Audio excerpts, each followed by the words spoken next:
अस्सलामुअलैकुम दोस्तों, क्या हाल चाल है।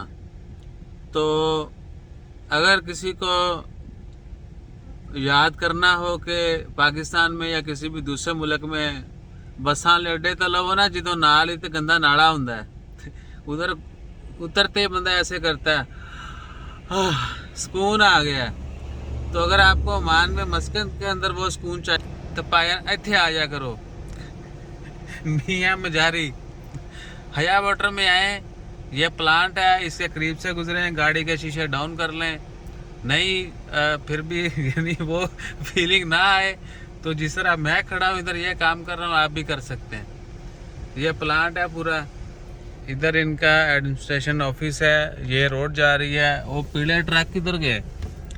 पीले ट्रक अभी नज़र नहीं आ रहे, दोपहर का वक्त है, सुबह सुबह और शाम में काफ़ी रश होता है।